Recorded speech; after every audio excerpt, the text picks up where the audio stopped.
quem quer iniciar o jejum. Então, a minha sugestão é, se você é um iniciante dessa prática, comece com um jejum de 12 em 12 horas, tá? Então, ou seja, 12 horas comendo, 12 horas se alimentando. O jejum mais fácil de fazer é 7 da manhã começa a comer, 7 da noite termina de comer. 8 da manhã começa a comer, 8 da noite termina de comer. Então esse é um jejum simples, porque grande parte do jejum vocês vão estar dormindo, então é fácil de fazer. E aí vem aquele velho questionamento, que eu não sei se é o caso de vocês, mas é um caso meu, que inclusive quem faz parte do meu canal do Telegram, eu falei sobre esse caso que aconteceu comigo e foi por isso que eu comecei a testar o jejum. Eu posso contar aqui para vocês já já, mas então fazer essa janela de jejum de 12 horas. Vocês podem começar fazendo isso 1, 2 vezes na semana. Quem já for tranquilo pode fazer todos os dias. Então esse jejum de 12 horas não tem problema fazer todos os dias, quem quiser. A dica que eu dou é, faça esse jejum de 12 em 12 horas, tendo sempre a última refeição até 8 horas da noite. Para algumas pessoas isso não é fácil, para mim isso não é fácil. Então a dica que eu dou é, terminou de jantar? Escova o dente. Outra estratégia é chá, gente. Fazer um chazinho de fruta, chá de ervas, camomila, erva cidreira, erva doce, adicionar canela em pau, um pedacinho de gengibre, que mais? Casca de maçã é super interessante, porque dá aquela adocicadinha, sabe? Mas tenta bem raspar, só fazer a decocção da casca e depois tirar, só para dar aquela saborizada no chá. E com alimentos mais morninhos, temperatura mais quente, acabam deixando, saciando mais, tá?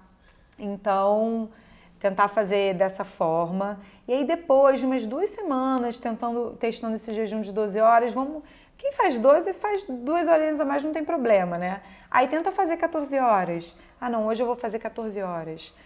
Aí na semana seguinte faz 16 horas. Só que esse protocolo de 14, 16, 18 horas, aí já é diferente. Não é orientado a ser feito todos os dias. É interessante fazer de 1 a 3 vezes na semana. É a prática que eu tenho feito com os meus pacientes, comigo, e tem dado super certo, tá? E aí vocês fiquem atentos aos sintomas que vocês vão sentindo, vão conversando com o nutricionista, com o médico de vocês, né? Se vocês usam algum medicamento, tem que saber qual é a melhor forma de fazer, qual é o melhor momento de começar o jejum, tá? E o que é permitido no jejum, tá, gente? No jejum, pra gente não cortar o jejum, água, chás e café. Com moderação café, tá, gente? Excesso de cafeína não é interessante.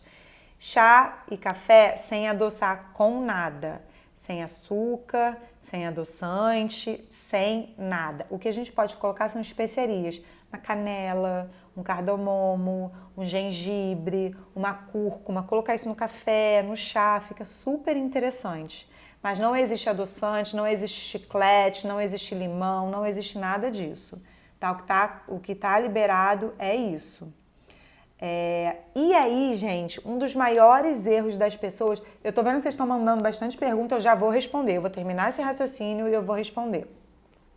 Um dos erros das pessoas é a forma de quebrar esse jejum, tá? Pensa assim, a gente ficou mó tempão sem estimular a insulina, então quando eu for fazer uma alimentação, eu vou tentar fazer com que o meu corpo continue se aproveitando da gordura como fonte de energia e não ficar usando carboidrato para estimular insulina. Então, o que a gente tem que evitar? Isso aqui é uma dica bem importante. Carboidratos de alto índice glicêmico, alta carga glicêmica, refinados. A gente tem que evitar. Para quebrar o jejum, a gente tem que evitar isso. Então, farinha de trigo branca, arroz branco, massas tradicionais, biscoitos, excesso de frutas, sucos naturais de fruta, tapioca, cereais como granola, isso aí não são alimentos bacanas para a gente quebrar jejum. Então, Nutri, o que a gente pode utilizar para quebrar o jejum? A gente deve priorizar proteínas e gorduras de boa qualidade, tá? Fibras, legumes, verduras, isso aí super entra também. Então, tem que saber a forma que a gente vai quebrar o jejum para a gente não dar pico de insulina E todo aquele procedimento de aumento da produção da insulina, aumento da leptina, aumento daquele hormônio que eu falei, LPL, lipase lipoproteica, que vai aumentar a formação de gordura dentro dos nossos tecidos, para a gente não fazer com que isso aconteça, tá? Para a gente continuar estimulando aquele outro hormônio que eu falei lá no início, HLS.